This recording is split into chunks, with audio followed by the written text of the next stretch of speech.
you.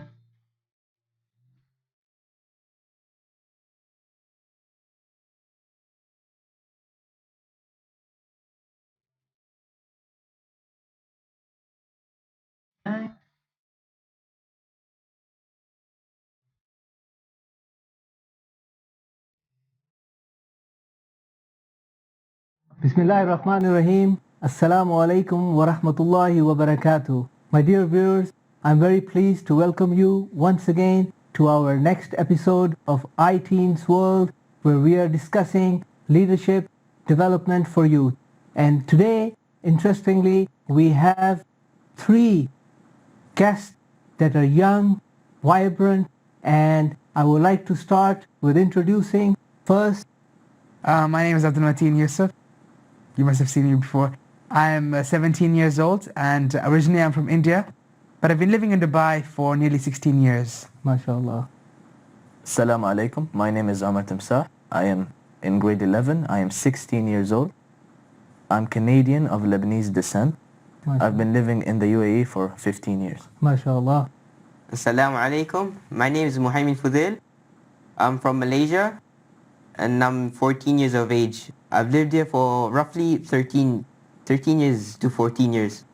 But I was born in Malaysia. Okay, mashallah. So workshops, as you know, or sessions is to facilitate the learning and to have the knowledge and then applying this knowledge into practice. And today's topic, we will be discussing self-confidence and how we can build this self-confidence and what are the guidelines for confidence. We'll start quickly with Abdul Mateen first. What do you think self-confidence is, Abdul? I think self-confidence is something that it's very important for a leader. Especially when I see, for example, in my school, the head boy, he needs to have the confidence to bring up important matters in front of administration of the school. The principal, whether it be the vice principal, or any of the teachers.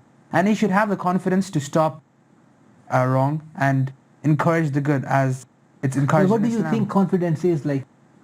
Self-confidence is assurance. It's the freedom of doubt. Basically, it's believing in your talents and abilities. And can you give me an example of self-confidence as you see it? Like, for example, you are in school and who do you think is a person who has that confidence and what do you build this confidence on? You build self-confidence on the correct understanding of Islam. You have to build it on your religion. Self-confidence will also mean like standing up for yourself, not giving in to peer pressure, having a strong personality. Mm-hmm. Do you think that this can be developed? There are some people that are shy, or you see in school there are kids that they don't have that confidence or that ability to speak in front of peers or the ability to take the role of a head boy, for example, like Abdul Mateen said. What do you think, Mohem? I think that self-confidence is very important because if you're shy, if you're too shy, you're not brave to talk to anyone around you, to your colleagues and anyone. Like if you need help to someone, you're too shy to talk to them. You'll be like, you're not brave enough to ask for sugar from my neighbors and anything. Yeah. So if I want taste, it'll be bitter. My food will be bitter. But the It's point because is I'm like, shy. how can we develop it? Like we know that, okay, this is self-confidence, this is what it means, but how do you develop it? Some people have that ability to speak in front of big crowds, but there are others that don't have that. What are the foundations of confidence? I think one of the most important things that I picked up on some of the workshops that we did with self-confidence was that putting yourself in unfamiliar situation. When you put yourself in unfamiliar situations, there's a saying that when you put yourself in unfamiliar situations, you are the person that you are. That shows the real you. So when you put yourself in unfamiliar situations, as when, for example, for me, I do not like to bargain. For example, stores are for anything. So they tell us, this is 50 dirhams, when it's actually supposed to be for like 10 dirhams. So I have that fear now. I'm trying, inshallah, that to try to ask for more, talk a bit more to them on how to purchase. But Abdul Mateen, one thing is that we talk about confidence in the journal terms. But the other thing is, we feel that a lot of Muslim youth at the moment, they perhaps don't have that confidence in Islam. They do say that we believe, but then when it comes to practice and showing that practice to others, we feel that because I have worked with youth, so I'm taking those examples where I feel that there are some youth that they will change their names to Mo instead of Muhammad, and just to fit in with that crowd. And do you think they do have that confidence in their deen, or is it something else? Well, there's many reasons to having a higher level of self-confidence. The first reason would be how the parents try to make their confidence higher. First But of all, is it the parents? I mean, is it just the parents, or It's is it partly you yourself? parents. Because a lot of times I think, we start saying that because of the parents, this is what it comes. Yes, I think parents do nurture that self-confidence in a person, but it's also that sometimes, you yourself, I mean, when you're 15, 16, you have the foundations of the deen, but then when you go to school, perhaps, you find it difficult. And I I think tell you, it's the environment, Brother Waseem. I'll tell you truthfully. It's the environment, it's the type of people that surround you. I experience that when I'm with my Muslim friends and stuff. It's easier to be Muslim. It's easier to say, hey, let's go pray. It's easier to say, hey, why do you do this? Something bad. When you're in front of non-Muslims, you don't feel that Well, confidence. to do. why do you think this is? What is the thing that is lacking in us that we can't perhaps build that confidence and come up and say, no, it's not, I have to pray. I mean, I have seen examples of big stadiums, a graduation ceremony in United States, and Yes. I think you guys must have video seen, on YouTube, Yeah, yes. exactly. And you see the guy praying in front of the hundreds of thousand people, and I mean, this is confidence. And I can relate to you my own time when I was, living in Canada and I was working there.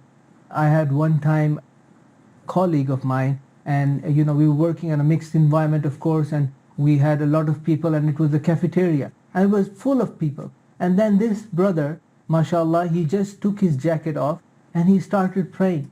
And you know what? It had a big impact on me myself, because I realized, why do I go in the stairs or the electrical room to pray when, mashallah, this brother just, he didn't really care of the surrounding. He just started praying.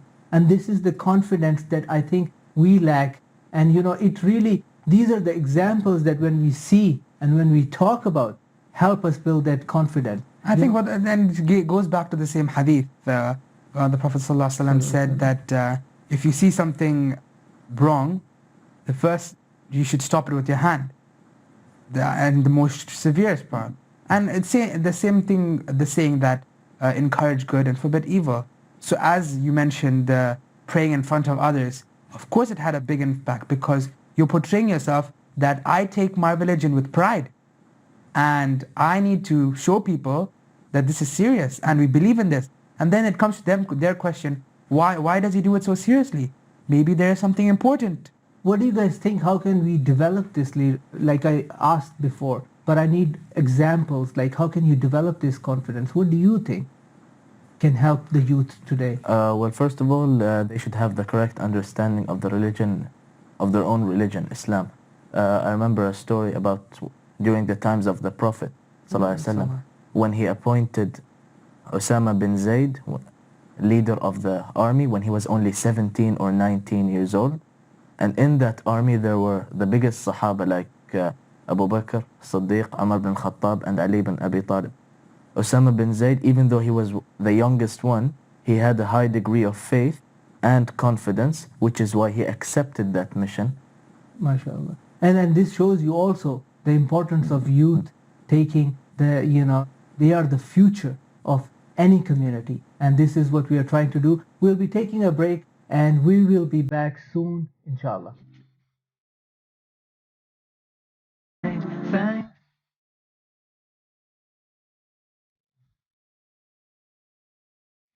Thanking Allah the Most High, there is no God but Allah. Welcome back to iTeens World. Once again, we're discussing the topic of self-confidence, trying to facilitate a discussion where we can actually earn knowledge to improve our skills in self-confidence so that we can then perhaps put these skills into practice in becoming a good leader. I have we were just discussing before the break, and I was just asking you guys that what do you guys think that we need to work on to make it better for others? I'm sure you guys have acquired some confidence skills during this time, but what can you do and advise others? Just be brave. Okay. Be brave to your core. Be brave. But be brave in what sense? Like, for As in, example, be courageous. The one thing that I think is the most important part is never be afraid of the consequences. If you know what you're standing is for the truth and you're confident, there's nothing that can stop you. So now the confident part is maybe something that you're lacking. yeah, I can give you a story actually from US, and I heard it from one of the renowned ustad of Arabic, and he was narrating a colleague of his. He was a hafiz, and mashallah, when he finished memorization of the Quran, he was going to Islamic school, of course, in US, and then he said, you know what, he went to his parents and he said, I want to go to a public school. And his parents were, what? You want to go to a public school? It will be difficult, perhaps it will affect the way you are at the moment. It will be a lot of peer pressure. We don't want you to fall into the trap of, falling into sins and being difficult for you. Why do you want to go? And he said, look, I memorized the Quran. I got God's message. Allah subhanahu wa ta'ala has guided me to this. I need to spread this message. I need to communicate to the others. And subhanallah, when he completed high school, in his high school, 16 people converted to Islam. MashaAllah. But this is again just one part of being confident about. And when you don't have the confidence, there are also consequences. There are other people that have memorized the Quran, but they have forgot because they didn't have that confidence in what they were reading, memorizing, and then what they were, the actions stemming from these message of Quran and Sunnah. Brother Waseem, the reason why I think the guy you were talking about, that he memorized the Quran and went into the direction of da'wah and he made 16 people convert. At such a young age. Exactly. I think the reason for that is because he was always positive. Even though it didn't work at the start, he still bounced back from that and continued in the correct direction until he completed his goal. He had determination. Mm-hmm. He was confident that this was the right path and no one else was going to bother me with this Islam, the way And of this life. is the point that I wanted to come across. We need to have very strong foundations. And these foundations, once we know and we apply it in our life, it becomes very difficult to go back. SubhanAllah, of course, guidance is from Allah subhanahu wa ta'ala, and He is the one who guides us all. But it's building that confidence, but also at the same time, and one of our topics in the future is going to be having that confidence, but also having the humility about that what we have, because sometimes overconfidence can actually backfire. Yeah. What do you think, Abdul Mateen? I have faced, I'll tell you a really good story. One of my teachers was telling me that just before their exam, or some of their final exams, they had a test. This is a model of the actual exam. And he got 100%. And at the end of the day, when the real exam actually happened, he failed. Why? Because he had overconfidence. And that's something I faced myself, that before the exam, when you have a small test, you get excellent grades. But when the actual exam comes, you become so overconfident, it's like, I don't need to study at all. I can just fly with passing colors, just like I did. I'm too good for this. I'm too good for this, exactly. But even in religion, I think, in Islam, sometimes we have Muslims that they're overconfident, they have the knowledge, they have the understanding, and they start getting arrogant, perhaps. You can see on Twitter, by the way, see all those sheikhs that appear on Twitter by themselves, and they themselves are giving sometimes very doubtful opinions on religion, when they don't exactly have knowledge. I mean, we cannot generalize. I think there is sometimes discussions that perhaps can result, and the result being is like they are very confident of their knowledge or their interpretation, and then perhaps it results into that it shows us that they're being arrogant, perhaps. And this is very important, that to keep that we focus on self-confidence, but we also make sure that we have not too much. Yeah, we also have that humility because it's not that we are perfect human beings, it's not that we know everything about our deen. We need to be respectful of others, and I'm sure you have seen sometimes that overconfidence can actually crack, like you said. Any Yeah. other examples, like Omar, you want to relate? To arrogance or Yeah, to... arrogance. I don't have a story, but I know like something bad about arrogance is when a person is arrogant, he will not be accepting any opinions. Mhm. So if he's in the wrong direction So and he's not it's accepting... walking that fine line between self-confidence and, getting that arrogance and getting that thing and in if the he head. stays arrogant, he's not going to get... And Allah He's said not a accept person the who has a correct grain of opinions. arrogance won't be allowed to enter Jannah. Yeah. So and the Iblis did not make sujood to Adam alayhi salam, even though he was commanded by Allah. Why? Due to... Yeah. So I think that's so. something Just that's very important. making that line fine again. I think self-confidence requires us also to have that humility, but also to build that confidence. We need to have strong foundations of our religion. We need to make sure we understand and we apply those principles in our daily life. And I really want to hear from you more on some type of issues that we feel that why the Muslim youth at this time is not so confident about our deen. They don't want to stand out. That's as I mentioned before. People want to be part of the crowd. That's one thing, and the other. But thing how is, can we fix it? How can we help each other to understand? Especially this program is not just for youth, it's for parents, it's for teachers, it's for the whole, all sorts of people are watching and they are more interested in knowing that what we can do for you guys and we can then build this brother, skill. see, I have a tip for parents. For example, if they want to build confidence in their child, they should always like spend quality time with them to boost their confidence. They could Support them. Yeah, they could attend activities they like. They could encourage them to try out new things. They could do that without scolding, without criticizing, so they don't tear down their Parents should confidence. remember when they themselves were kids, they used to face problems as well. But unless you agree to the problems that yes, we have a problem, let's fix it. What do you think, Mohammed? Like if I play football a lot, and if my parents don't support me, then my confidence will be low. I have low esteem. Mm-hmm. And I won't do anything.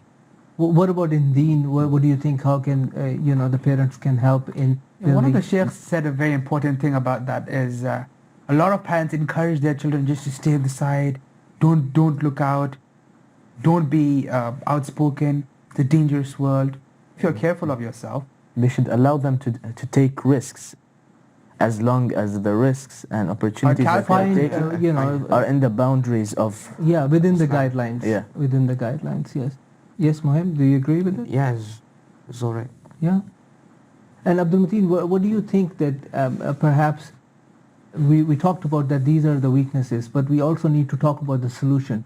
What do you think will help someone who's low confidence about the deen, about our religion, and we can help boost as young people? What do you think they can go and do? I think that this thing I take for myself, that you should surround yourself with good people. Yeah. Yes. Good friends. Find That's good the most people. important. Yeah. If you're surrounded by bad people, they'll insult you every day. They'll scold you, and you won't have. And they The lead you into confidence. wrong. They encourage you to do wrong things. So I keep it myself that if I don't have good friends, I won't. It's a loss, but the loss Yeah. is too big. Yeah. And I don't think that I would sacrifice my values and my religion to just have some quality time. Some So cool surround friends. yourself with good people. What else? Do you think they need some mentors, some guidelines to work with certain teachers? Yeah, get a mentor and a guide, or even an elder brother or an elder person. Your father is a good example, of course, but people from a higher grade. Friend Someone the head with good boy. knowledge. Yeah, So knowledge plays a key role in Yes. Understanding the deen. and unless you building. know what you're talking Of about. course, this is Yeah. what it is basically. You need to have that knowledge. You need to know what's right and what's wrong. Yeah, you need to build that moral foundations. You need to spend time with the good people. The good companionship goes a long way. But how do you then go from there? How do you go from there when you have the companionship? We still find there is a problem, there is a gap. What do you do next? Knowledge is very important, as he said. Yes. Al-ilmu nur. Knowledge is guidance. And to act Yeah. upon it.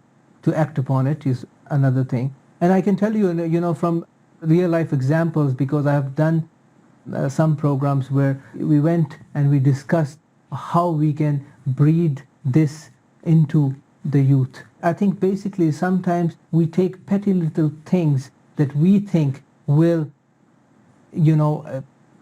in front of others, I will feel like dumb if I talk about this certain topic, but Waseem, you faced many things like this. You went to Canada. How did you deal with it?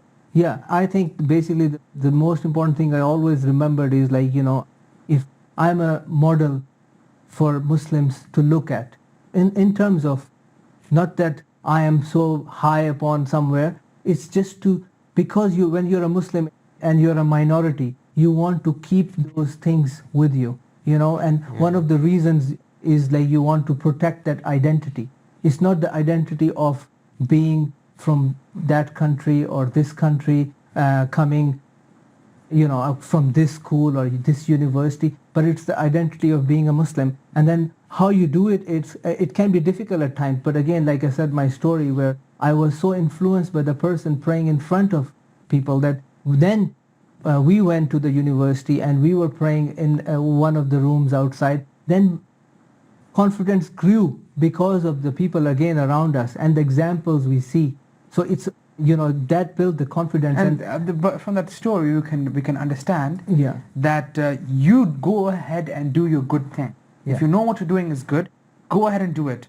Because you might think nobody else is doing it. Why am I the only person doing it? Yes. Once you do it, it might encourage other people. You who should have no never limit confidence in yourself. Yeah, and actually you gain respect out of it, because what happened is we did get a place to pray. And we did, Musalla. Yeah. Musalla in the Mashallah. university. And we did get a place to pray in the office where we were working. We did get our prayer sheets, and it might be there still in one And I of the think one of the offices. most important things that we forgot to mention up till now is tawakkul on Allah. Yes. If Trust you know in what Allah. you're right, Tawakkul, not tawakkul. of course, yes. And again, I think summing it up, we need to work on building that confidence through acquiring the knowledge and putting it into practice. And having a Again, good companionship. having a good companionship, and this is Tawakkul. this is tawakkalullah. And of course, again, guidance comes from Allah and Allah subhanahu wa ta'ala, who gives us the opportunity to do good. And I really thank you guys for having a very nice discussion on this topic. Thank you, brother. Thank you again. And I like to thank my viewers again for watching iTeens World, and where we were discussing self-confidence, and I'm sure there will be some takeaways from this episode. And inshallah, till next time, assalamu alaikum wa rahmatullahi wa barakatuh. Through the window, realize all you see is